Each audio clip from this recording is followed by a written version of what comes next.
Welcome to Extension Ed Talks. My name is Melinda Daily, and I am from the Sunflower Extension District, covering Cheyenne, Sherman, and Wallace County. Work for K-State Research and Extension. We're going to talk today about tips for caregivers. I will be talking about caregivers in a home, not caregivers in a facility. At some time in your life, you are probably going to take the role as helping your parents, aging parents, an elderly spouse, or a close friend that presents difficult challenges, especially when a crisis hits and you are suddenly faced with the responsibilities of elder care. This can begin a result of series of unsettling mishaps and warning signs that indicate a need for long-term senior care. My own personal story, I have a story of my mother, and she would walk away from the house and the farm and start down the road to go home to see her sister. There was another time when I called her on the phone and she wanted to know how to prepare green beans out of a can. And those were the first signs that I noticed there might be problems or she needed extra help. You're not in this alone. There's a lot of people in your communities that are facing the very same things.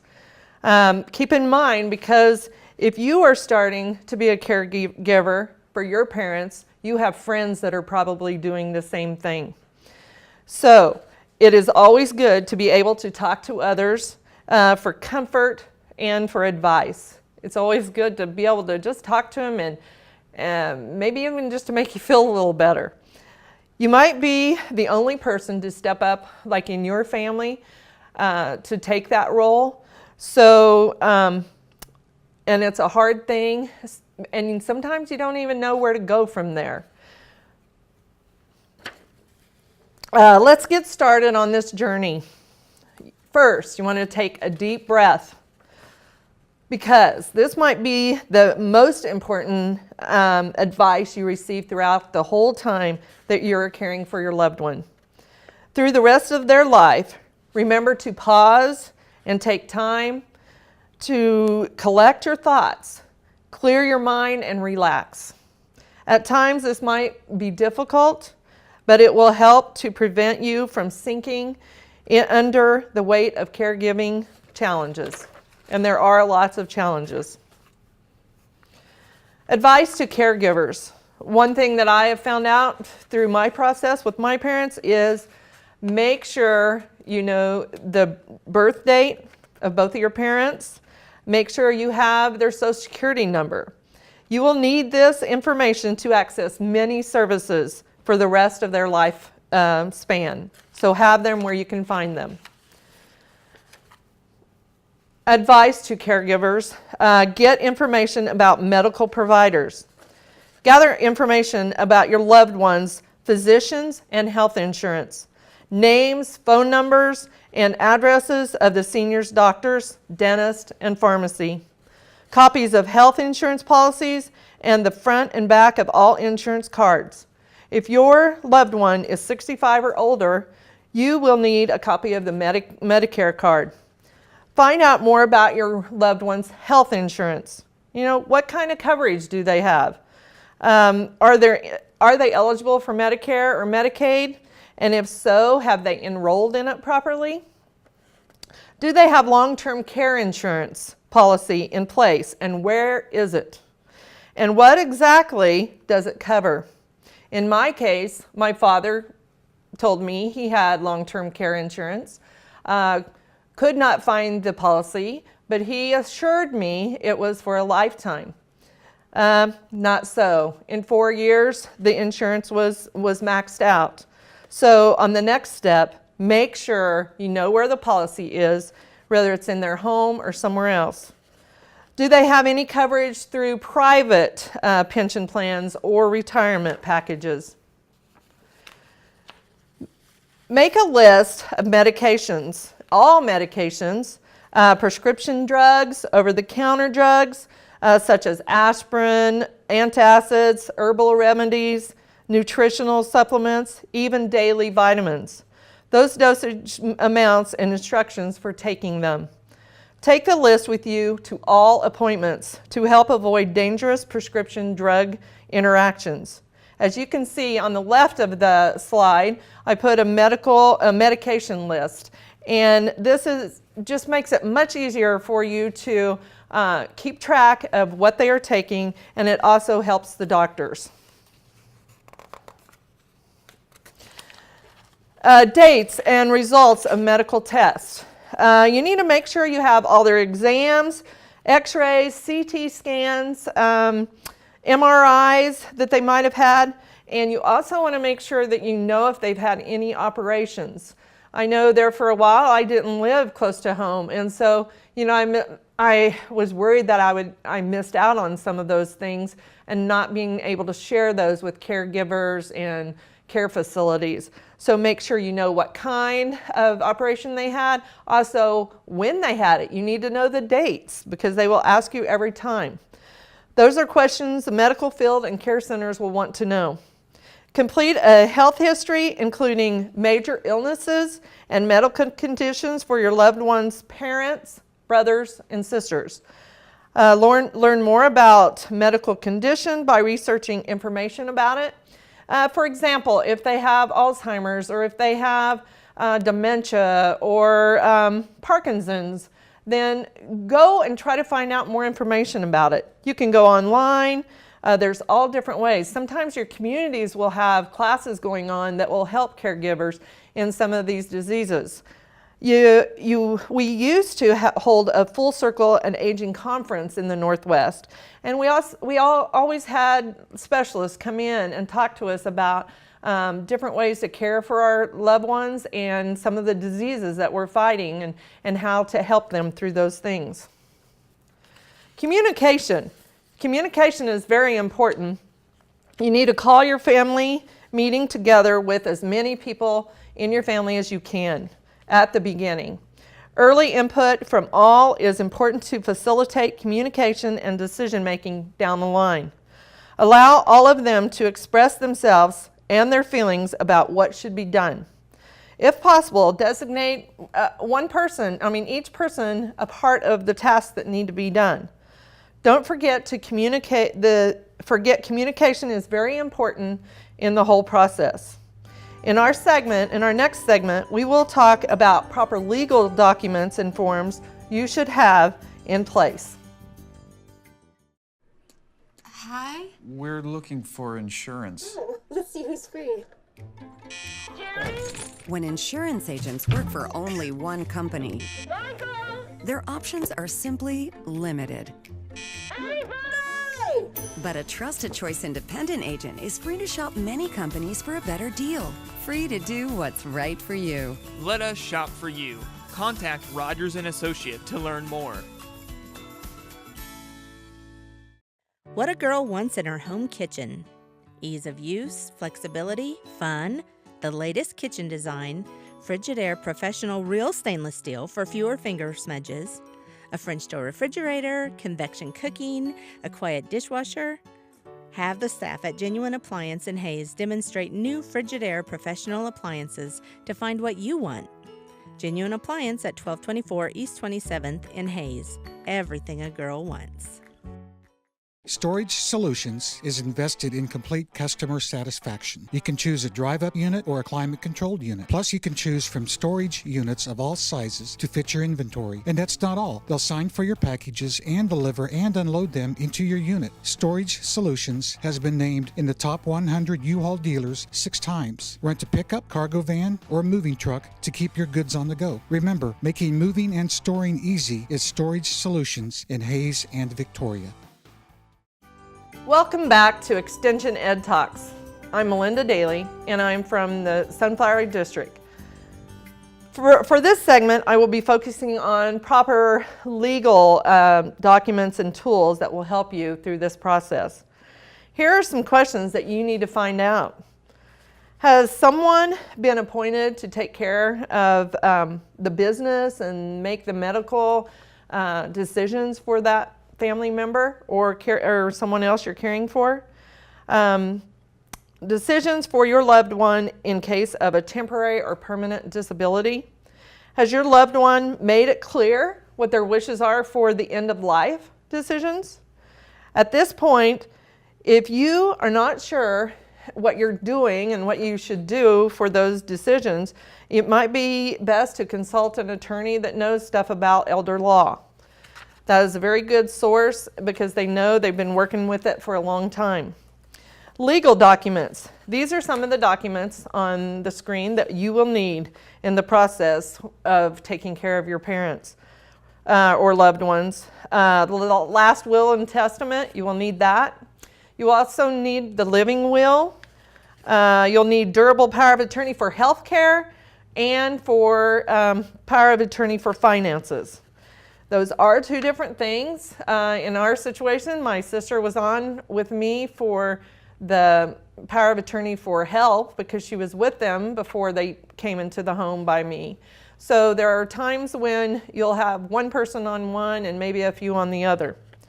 If there's a trust, could be a living trust or it could be a trust within the will, and you need to know that. Sometimes people ask you, do you have a living trust? And if you don't, then, you know, like in our situation, we had a trust within the will.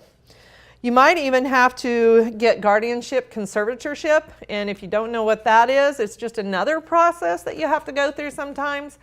And this is when they are not of sound mind. And it could be anything from not being able to write their name, and people will say they're not of sound mind. Or it could be they can't tell you, like my mom couldn't tell me that I was her daughter in my name. And so that puts her not of sound mind. So there are times that you might have to do that. Living wills and power of attorneys for health care are often referred to as advance directives for health services. All of these documents are so important to have, and sometimes I have to have the power of attorney close at hand at most times. So you need to remember that. You need to remember there are certain ones that you need to have. When you as the durable power of attorney to finances are paying bills, handling their money, working with an attorney, working with FSA or NRCS, land sales, insurances, and I'm sure there are many more things that you'll need it for. Make sure that you know where they are and they're easy access. This is very important. Assets. Assets are determined, or what assets do your loved one, what do they have? Do they own real estate? How much is their home worth? That's something that you'll have to know somewhere down the line. How much do they have in savings account, checkings account, CDs, IRAs, stocks and bonds, and other investments? What is their monthly income? They might be still getting some income from a farm, or they're getting money from Social Security or other government programs. If you're looking into a care facility, a care center, see if they have long-term care insurance to check to see how many years it will go or to what amount it is good for. This is very important because some insurances lead you to believe that they are a lifetime, that they'll last for the rest of their lives.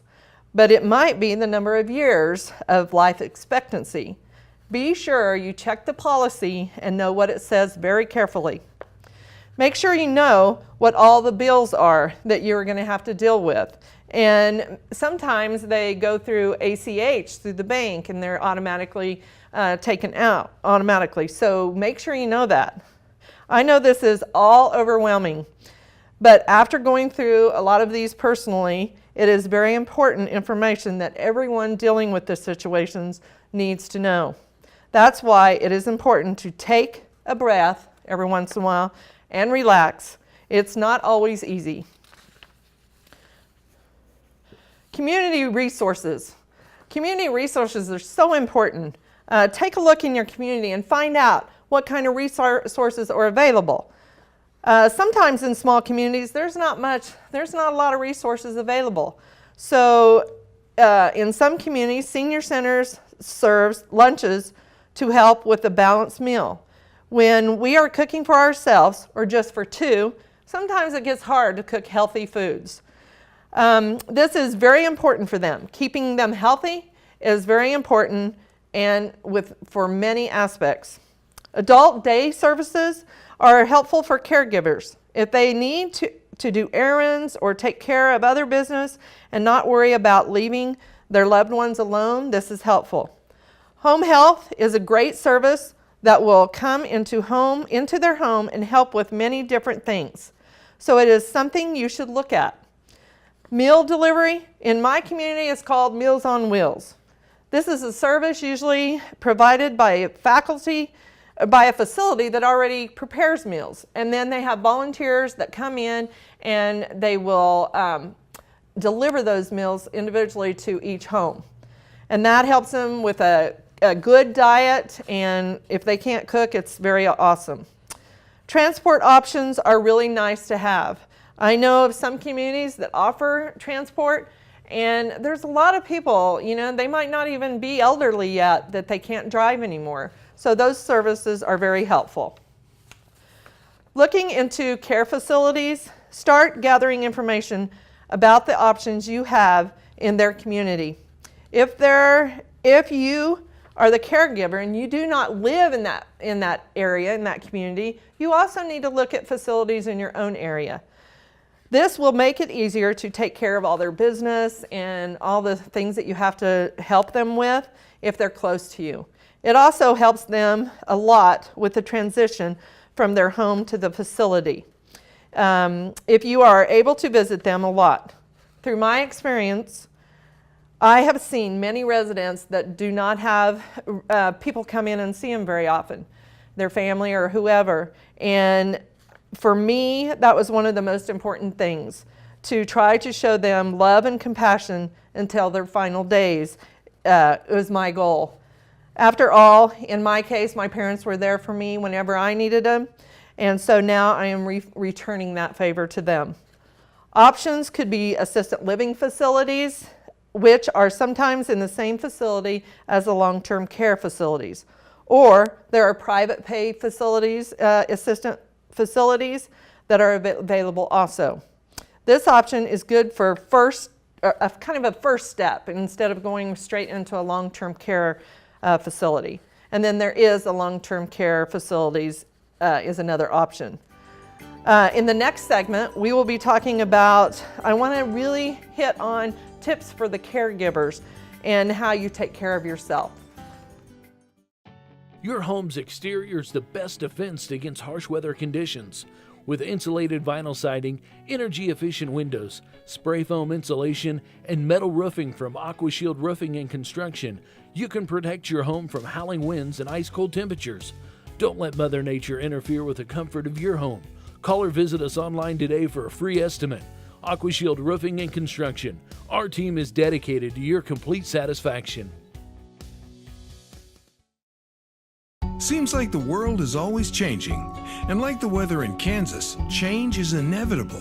Mobile technology improves the lives of everyone, not just those living in a city. Nex-Tech Wireless is right there with you, providing expanded LTE coverage for everything from phones to farm equipment. We are devoted to help Kansas work smarter and live better. Nex-Tech Wireless. Time for something different. Today, get 4 iPhones and unlimited data for less than $40 a line. Welcome back to Extension Ed Talks. I'm Melinda Daily, and I'm here with the Sunflower Extension District, Cheyenne, Sherman, and Wallace counties. Now we're going to talk about, for this segment, about caregivers and how to care for yourself. Sometimes caregivers forget to take that time and do what they need to.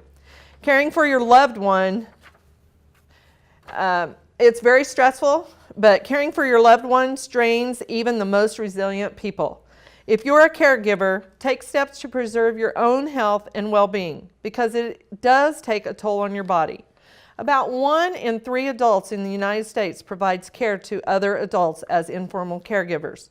A caregiver is anyone who provides help to another person in need, such as a spouse, a disabled child, an aging relative. Although many of the people that take the role of caregivers, they don't think that they're caregivers. Caregiving can be very rewarding, but at the same time, it can be very stressful. For some caregivers, being with their loved one and taking care of them is a core value and something you wish to provide. But a shift in roles, emotions is almost always certain. It is very natural for you to feel angry at times, frustrated, exhausted, alone, and sad. These stresses are very common. People who experience stress can become vulnerable to changes in their own health. Signs of caregiver stress. As a caregiver, you may be so focused on your loved one that you don't realize that your own health and well-being are suffering. Watch for these signs of caregiving stress: feeling overwhelmed or constantly worried, feeling tired often, getting too much sleep or not enough, gaining or losing weight, becoming easily irritated and angry. Other signs are losing interest in activities you used to do, and that happens a lot. You don't have time to, or sometimes you don't feel you have time to do other things. Frequent headaches and body pains, other physical problems. Sometimes it even leads to abusing alcohol or drugs. Looking at all those signs, if you are a caregiver, I am sure you have personally experienced at least one or more of those signs. Did you even realize that you were actually under that much stress? And if you did, how did you handle it? If a person does have too much stress, it can harm your health. As a caregiver, you are most likely to experience signs of depression and anxiety.